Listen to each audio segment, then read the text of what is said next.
everybody, welcome to Living Raw with Rosie. So today I decided to make myself some red enchiladas for lunch slash dinner. And this is an updated version of my enchilada video that I made last year. So it's new and improved. And I'm going to show you guys step by step how I make it. So we're going to start with the sauce.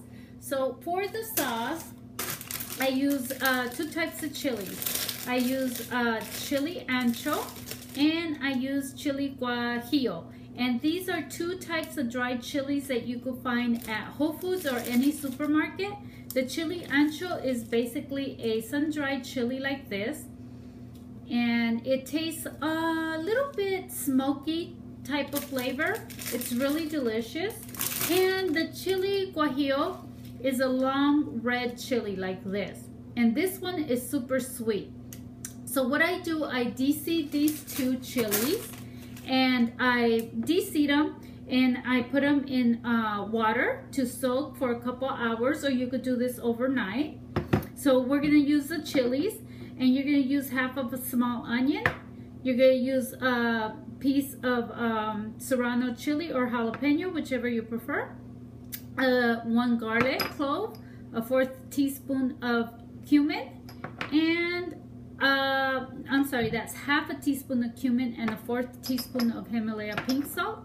So I'm gonna make the sauce really quick in the blender, and I'm gonna I made some earlier, and I'm gonna put that in the blender so it could help mix my other ingredients, because I'm not making a large batch, I'm making a small batch. So I only put 1 chili of each and water to soak.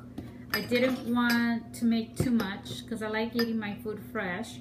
So I'm putting those in there without the water because I have that other sauce. You could save the water in case you need it for your sauce, but you might not need it. Okay, so that's in. So the chilies are in. You're gonna also use half a cup of sun-dried tomatoes. You're gonna put that in the blender. Half a cup of sun-dried tomatoes.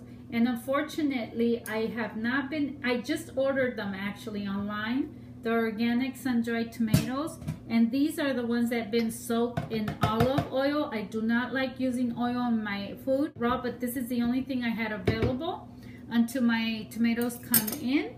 Okay, we're gonna put the half an onion in there, the little piece of serrano, the garlic, the cumin, and the salt. Okay,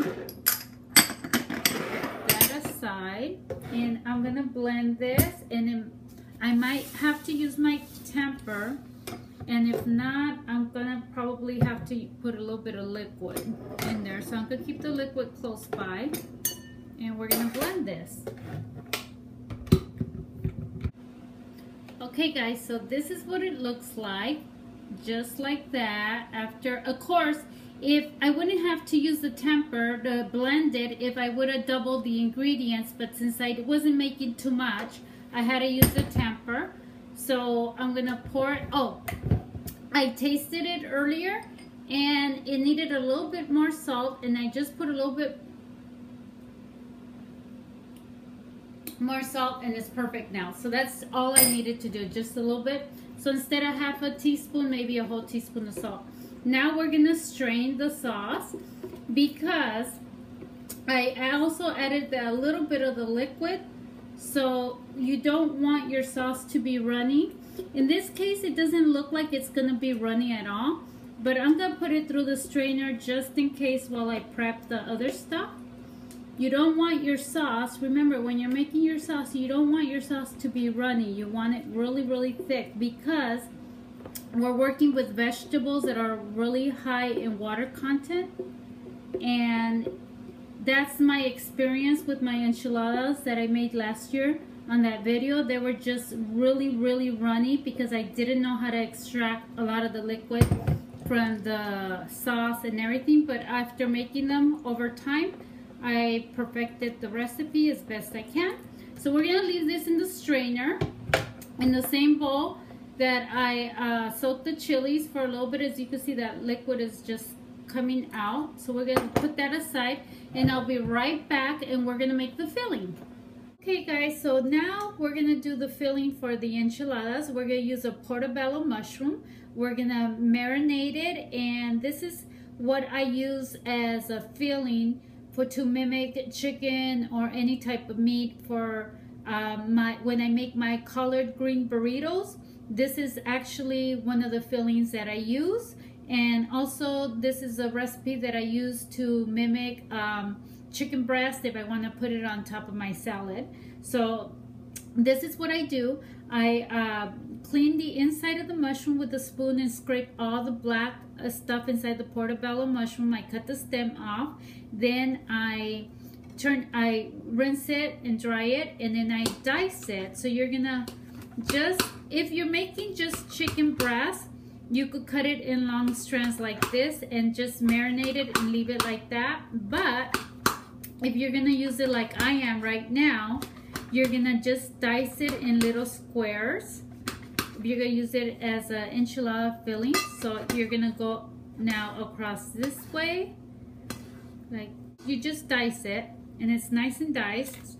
So you could do it on the plate and leave it here, or you could put it in a bowl like I am right here. Get all the mushroom, put it in the bowl. Now you're gonna get a quarter lemon, and you're gonna squeeze all that lemon juice in there. Okay, make sure you get all that juice in there. And this is I found that this is a really quick, easy way for me to make it. I use Mrs. Dash in this case, and it's all dry, just dry herbs. They're not cooked or anything, just dry herbs. And I buy these little packages so when I travel I could take them with me, or I carry them in my purse. And if I order a salad in a restaurant and they don't have the right salad for dressing for me, I just sprinkle, I ask them for a lemon, sprinkle Mrs. Dash on my salad, and I'm good to go, and I eat my salad.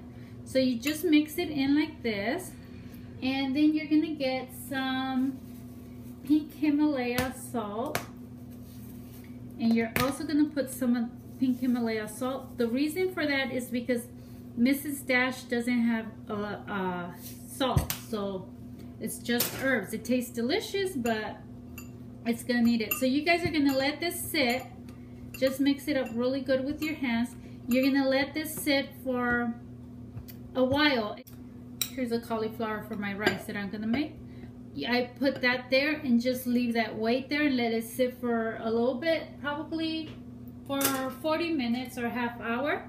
And here I have the rest, the one I made earlier. Then you're gonna get a strainer, and you're gonna put it through the strainer. And as you could see, the one I did earlier, it's already releasing a lot of liquid there because the mushroom is high in water content. So this is what you do to keep your enchiladas dry. And I'm gonna put this aside, okay? Okay guys, so before we assemble, we're gonna do the zucchini. I'm gonna use, this is what we're gonna wrap our enchiladas on, and I'm gonna use my heart peeler here. I've always told you guys this is one of my favorite tools, best tool ever. If you guys are in the market for a good tool, this is the one to get. So I'm gonna use just the regular peeling side, and I'm gonna peel my zucchini just like that. And you don't have to peel it. You could leave it, leave the green part in there. I'm just peeling it to show you guys how you could make it. And also the enchiladas, since I'm making red enchiladas, I don't want to use keep the green peel on the zucchini. So once you're done with that, you're gonna get, I use the peel for this part. You're gonna get the not the julienne. This is how I make my noodles with that part. So I'm gonna keep using the peel part, and I'm gonna snap that back on the little mandolin here, and I'm gonna put it right on my plate, and I'm gonna show you guys how I do that. So we're gonna make the slices, the long, get a plate here. The long slices. So we're gonna just cut the end off like this. And we're gonna start making the slices for the enchiladas. So you just keep going like this until you have all of them. And I'll show you guys what they look like. They look like this, long, beautiful strands. So I'm gonna finish this and I'll be right back with the finished ones, okay? Okay, so now I just finished slicing all of the little zucchinis in long little strands. So I'm gonna put this aside and I'm gonna get the filling. So here is our, you can see all that liquid that the portobello mushroom released. So make sure you guys do strain your mushrooms. So we're gonna put those in a bowl right here. And for our filling.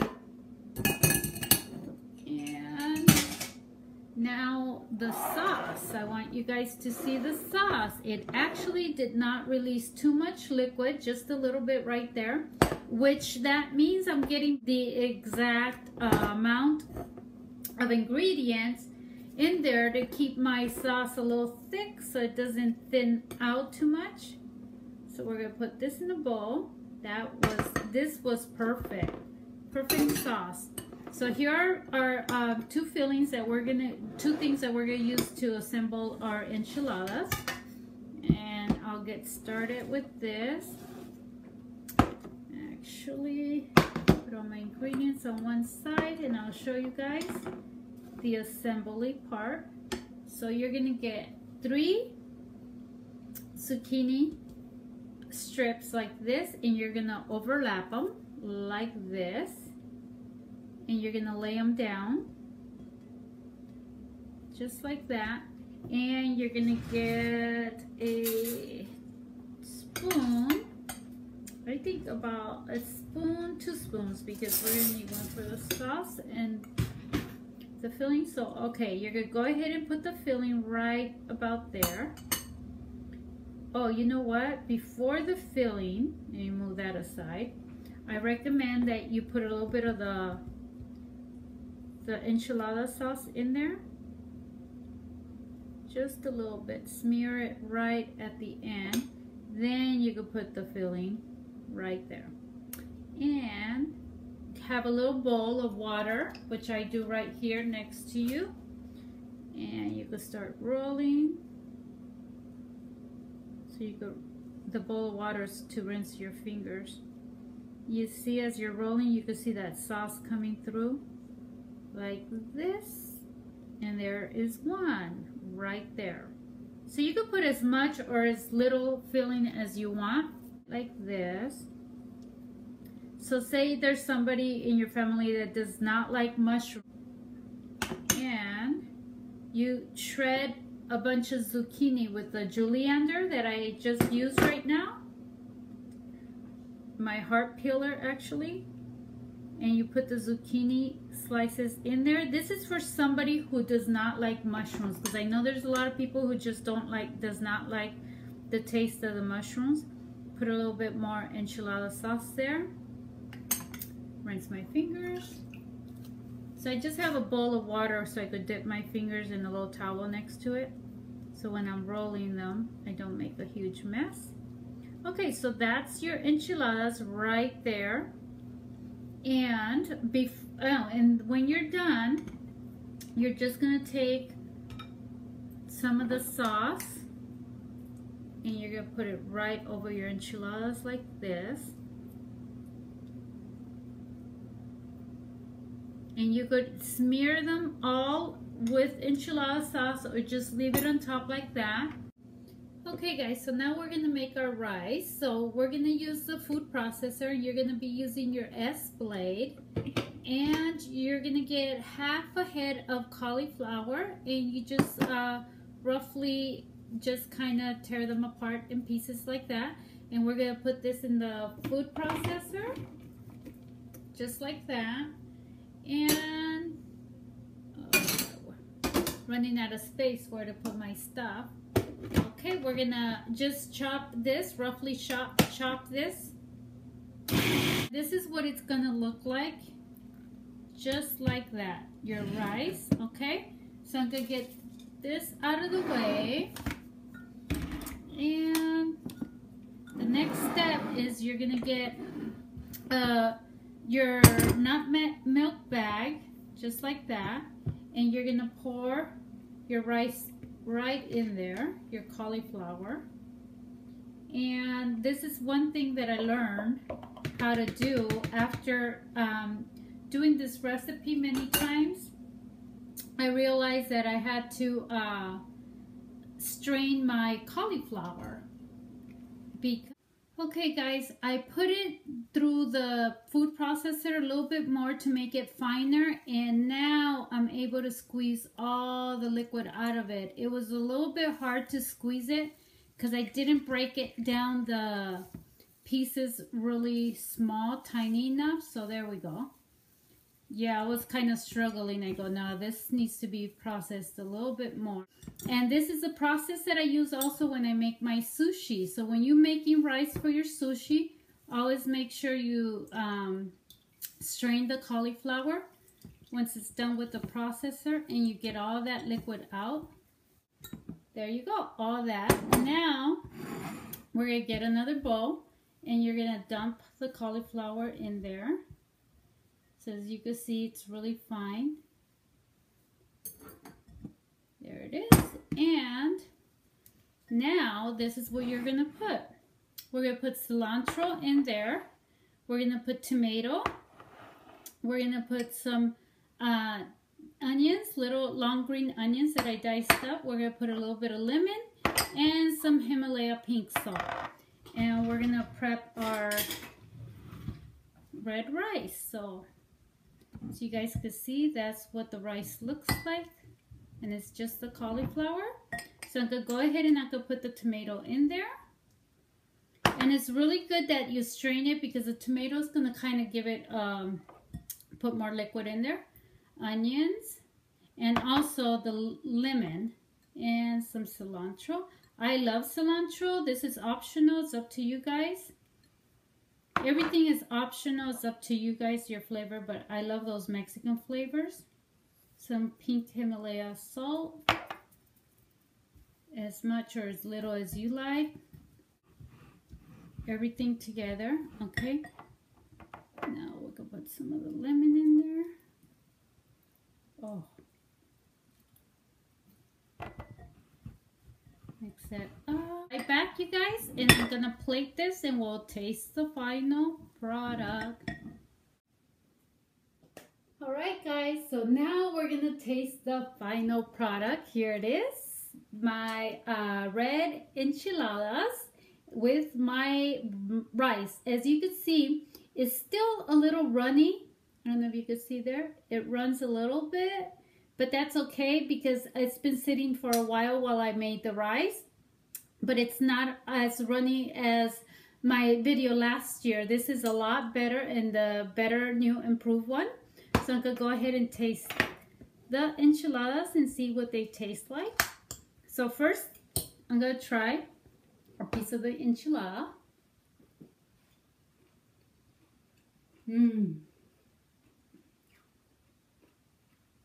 That is so delicious. I could put more sauce in that because the sauce is just so delicious, and the zucchini is very hydrating and fresh, so it's not dry at all. As you can see, I put avocado on top of it just to plate it. I'm gonna try the rice. Oh, you guys, I was snacking on the sauce a lot because the sauce is just delicious. You have to try the sauce. I used to do it with the dried chilies, but I noticed that when I do it with the authentic fresh chilies and not the powder form, it just tastes a lot more authentic and a lot better. So let me go ahead and try the rice.